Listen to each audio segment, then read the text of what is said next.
അങ്ങനെ ആ നടക്കുന്ന സമയത്ത് നമ്മുടെ കാലിന് സോൾ ചക്ര വഴി നെഗറ്റീവ് എനർജി ആ കല്ലുകൾ വലിച്ചെടുക്കുകയാണ്. അങ്ങനെ വലിച്ചെടുത്ത് കഴിഞ്ഞാൽ സിമ്പിൾ സയൻസ് അല്ലേ. താഴോട്ട് പോയി കഴിഞ്ഞാൽ ഇവിടെ മുകളിൽ സ്പേസ് വരെയില്ലേ. മുകളിലെ സ്പേസ് എന്തോ ദൈവാധീനത്തിലാണ് ക്രൗൺ ചക്രയിൽ ആ സ്പേസ് ഉണ്ടാകുന്നത്.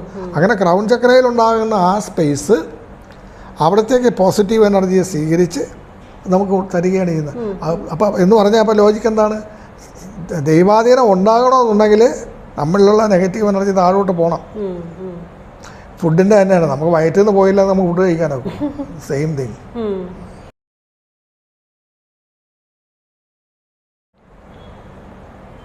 നമസ്കാരം. നമസ്കാരം. അലക്സാഞ്ചന വ്ളോഗ്സിലേക്ക് എല്ലാവർക്കും സ്വാഗതം. ഇന്ന് നമ്മോടൊപ്പം ഉള്ളത് ഡോക്ടർ സുനിൽ ചന്ദ്രൻ സാറാണ്. സാറിനെ പറ്റി പറയുകയാണെങ്കിൽ സാറ് റേക്കി മേഖലയിൽ 25 വർഷത്തോളമായിട്ട് വർക്ക് ചെയ്യുന്നു. ഹീലിംഗ് ചെയ്യുന്നുണ്ട്, ഒരുപാട് പേരെ പഠിപ്പിക്കുന്നുണ്ട്. ഏകദേശം 2000-3000-ഓളം ആൾക്കാരെ പഠിപ്പിക്കുകയും ഹീൽ ചെയ്യുകയൊക്കെ ചെയ്ത വ്യക്തിയാണ്. റേക്കി എന്ന മേഖലയെപ്പറ്റി പറയുകയാണെങ്കിൽ നമ്മൾ ആദ്യം മനസ്സിലേക്ക് വരുന്നത്, നമ്മൾ ഈ ഹീലിംഗ് ചെയ്യുന്ന സമയത്ത് ലോർഡ് ബുദ്ധയെ മനസ്സിൽ നമ്മൾ ഓർക്കുന്നു. പിന്നെ ഗാർഡിയൻ ഏഞ്ചൽസിനെ, ഹീലിംഗ് ഏഞ്ചൽസിനെയൊക്കെ നമ്മൾ വിളിക്കുന്നു, അവരുടെ ബ്ലെസ്സിങ്സ് നമ്മൾ ചോദിക്കുന്നു. അങ്ങനെയാണ് നമ്മൾ ആ ഹീലിങ്ങിലേക്ക് കടന്നു പോകുന്നത്. പിന്നെ നമ്മളെ പഠിപ്പിച്ച മാസ്റ്ററിനെ ഓർക്കുന്നുണ്ട്. അങ്ങനെ ഒരുപാട് രീതിയിൽ നമ്മൾ പലരെ ഇവോക്ക് ചെയ്താണ് നമ്മൾ ആ മേഖലയിലേക്ക് വരുന്നത്. ശരിക്കും അങ്ങനെ റേക്കി കൊടുത്തു കഴിയുമ്പോൾ, അല്ലെങ്കിൽ റേക്കി സ്റ്റാർട്ട് ചെയ്ത് കഴിയുമ്പോഴത്തേക്കും, അല്ലെങ്കിൽ റേക്കി ദീക്ഷ ലഭിച്ചതിന് ശേഷം നമുക്ക് ഈ ഏഞ്ചൽസിനെയും അല്ലെങ്കിൽ ഈ പറയുന്ന ലോർഡ് ബുദ്ധ അല്ലെങ്കിൽ നമ്മുടെ മാസ്റ്റേഴ്സിനെയൊക്കെ ഓർക്കുമ്പോഴത്തേക്കും അവരുടെ പ്രസൻസ് അവിടെ വരുമോ? തീർച്ചയായിട്ടും ഉണ്ടാകും. അത് നമ്മൾ ഓർത്തില്ലെങ്കിലും വരും. അതിൻ്റെ കാരണം എന്ന് പറയുന്നത്, റേക്കി പ്രാക്ടീസ് ചെയ്യുന്നവർ എല്ലാവരും തന്നെ, ലോകത്തുള്ള എല്ലാവരും റേക്കി പ്രാക്ടീസ് ചെയ്യുന്നവരെല്ലാവരും ദീക്ഷ അഥവാ അറ്റ്യൂൺമെൻറ്റ് ലഭിച്ചവരാണ്, ഇനിഷ്യേഷൻ കിട്ടിയവരാണ്. ആ ഇനിഷ്യേഷനകത്ത് ഇത് അടങ്ങിയിട്ടുണ്ട്.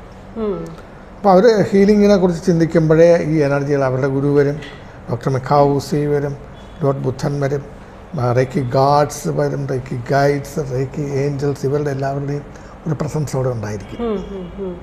ഈ ശരിക്കും പറഞ്ഞാൽ ഈ പറയുന്ന ഏഞ്ചൽസും ലോർഡ് ബുദ്ധയും അല്ലെങ്കിൽ ഇവരുടെയൊക്കെ പ്രസൻസ് ആണോ ഈ ഹീലിംഗ് നടത്തുന്നത്, അതോ എനർജി സിസ്റ്റം, ഈ റേക്കി എന്ന് പറയുന്ന ഒരു എനർജി സിസ്റ്റം മാത്രമാണോ ഹീൽ ചെയ്യപ്പെടുന്നത്? അതിനകത്ത് ഏറ്റവും പ്രധാനം ഞാനെന്ന ഭാവം ആദ്യം ഇല്ലാതാകണം. ഞാനാണ് ഹീൽ ചെയ്യുന്നതെന്നുള്ള ബോധം ആദ്യം നശിപ്പിക്കണം. നമ്മൾ പറയാറില്ലേ, ക്രോസിൻ്റെ സന്ദേശം തന്നെ ഐക്കട്ടാണ്, നിന്നെ ഇല്ലാതാക്കുക, ആ ഈഗോ നശിപ്പിക്കുക, ഈഗോയെ കട്ട് ചെയ്യുമ്പോഴാണ് ഈ ക്രോസ് ഉണ്ടാകുന്നെന്ന് പറയാറുണ്ട്. നമ്മളല്ല, നമ്മളൊന്നുമല്ല, നമ്മളിതൊക്കെ ചെയ്യുന്നതിൻ്റെയൊക്കെ പിറകിൽ ജന്മജന്മാന്തരങ്ങളായിട്ട് എന്തൊക്കെയോ ഘടകങ്ങൾ അടങ്ങിയിട്ടുണ്ട്. അതുകൊണ്ടാണ് നമ്മൾ ഇന്ന് ഇങ്ങനെ ഇവിടെ ഇരിക്കുന്നത്.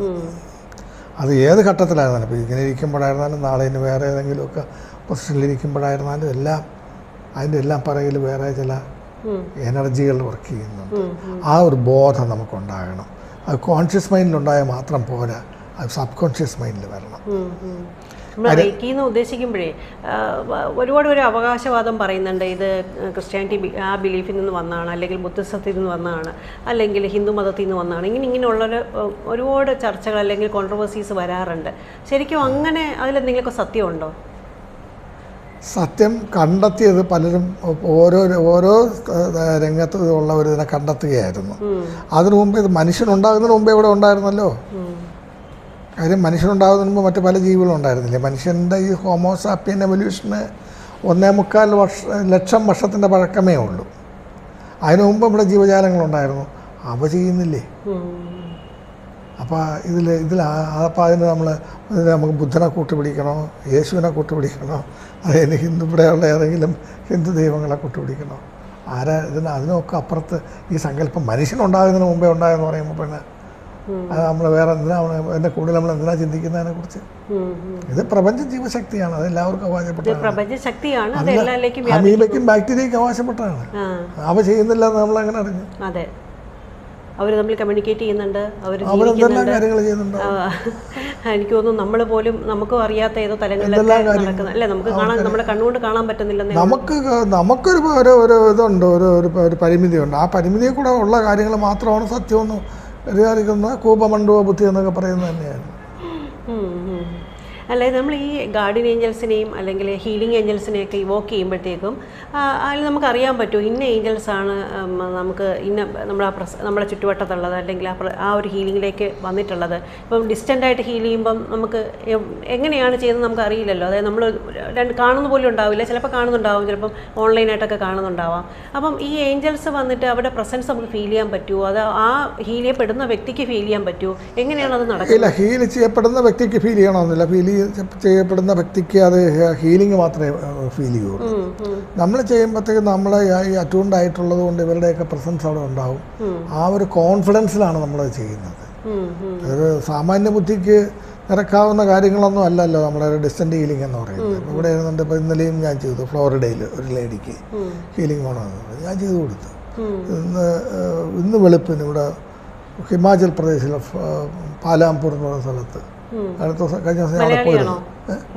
അത് മലയാളി, അവർക്കൊരു ഹീലിംഗ് വേണം, നടുവേദനയാണ്, ഹീലിംഗ് വേണമെന്ന് ഞാൻ കൊടുത്തു. ഇതൊക്കെ സാധിക്കുന്നില്ലേ? എത്രയോ ഡിസ്റ്റൻ്റ് ആയിട്ട് ഉള്ള കാര്യങ്ങൾ നടക്കുക. അപ്പോൾ ഇതൊക്കെ ഇത് നടക്കാന്ന് പറയുന്നത് ഇതിന് നമ്മുടെ പഞ്ചേന്ദ്രിയങ്ങൾക്ക് ഇതിനെക്കുറിച്ച് മറ്റുള്ളവരെ കൺവിൻസ് ചെയ്യത്തതിലൊന്നും ചെയ്തു കൊടുക്കാനൊന്നും ആവില്ല. പക്ഷേ ഇതിനകത്ത് നമ്മളിപ്പോൾ ഞാനും ഇപ്പോൾ ഈ ആ റെസിപ്പിയൻറ്റുമായിട്ടുള്ളൊരു ബന്ധമാണ്. അവർക്കതിന് വ്യത്യാസം ഉണ്ടാകുന്നുണ്ട്, അവർ പറയുന്നുണ്ട് അവർക്ക് വ്യത്യാസം ഉണ്ടാകുന്നത്. അത് മാത്രം മതി. നമുക്ക് വേറെ ഒന്നും തിരക്കേണ്ട കാര്യമൊന്നും, വേറെ പ്രൂഫൊന്നും ആവശ്യമില്ല. അവർ കൊള്ളാമെന്ന് പറയുന്നുണ്ട്.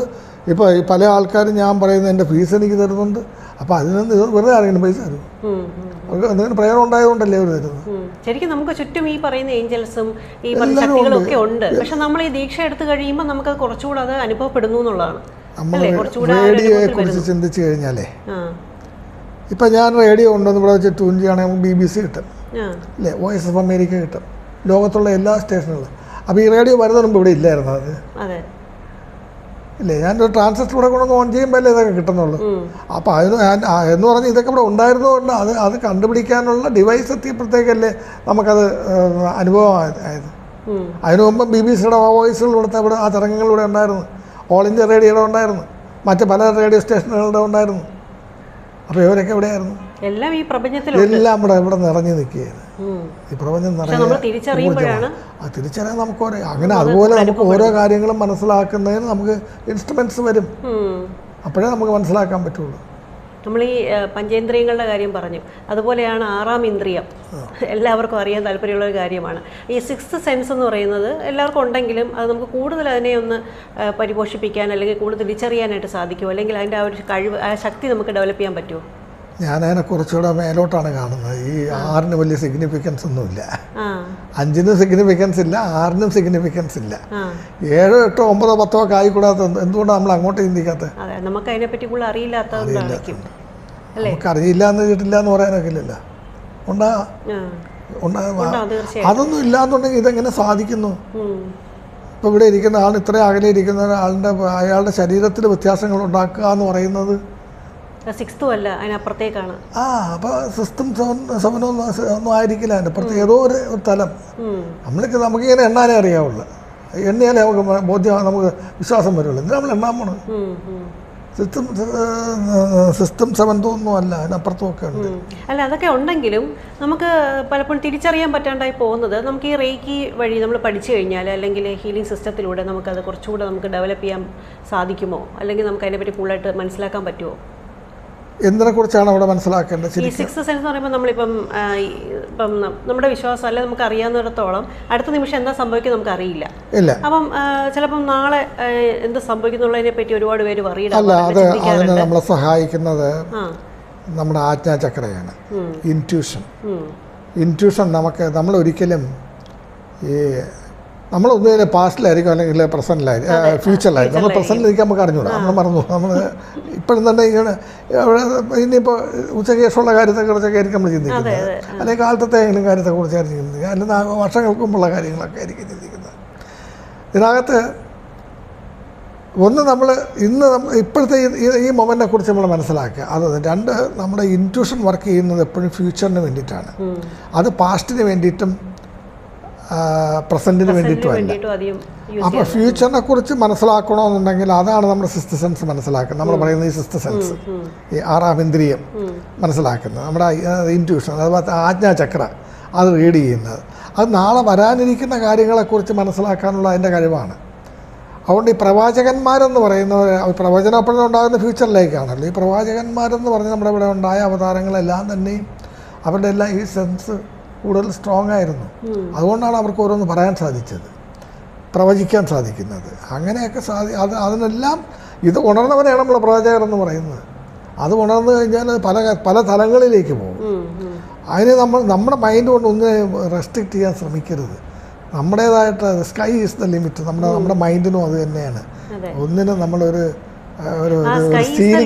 പറയുമ്പോഴത്തേക്കും സ്കൈ ഈസ് ദ ലിമിറ്റ് എന്ന് പറയുമ്പോഴത്തേക്കും നമുക്ക് ആ ലെവലിലേക്ക് റീച്ച് ചെയ്യണമെങ്കിൽ ഈ പറഞ്ഞ സെൻസസ് എല്ലാം ഡെവലപ്പായി കിട്ടണം, അല്ലെങ്കിൽ അതിനുവേണ്ടി നമ്മൾ കൂടുതലായിട്ട് വർക്ക് ചെയ്യണമെന്ന് തോന്നുന്നു അല്ലേ? നമ്മളല്ലാതെ ഇതൊക്കെ മതി, ഇത്രയൊക്കെ മതി എന്ന് ചിന്തിക്കുന്നിടത്താണ് കുഴപ്പം വരുന്നത്. അതിനകത്ത് വേണ്ടത് അവിടെയാണ് പ്രശ്നം.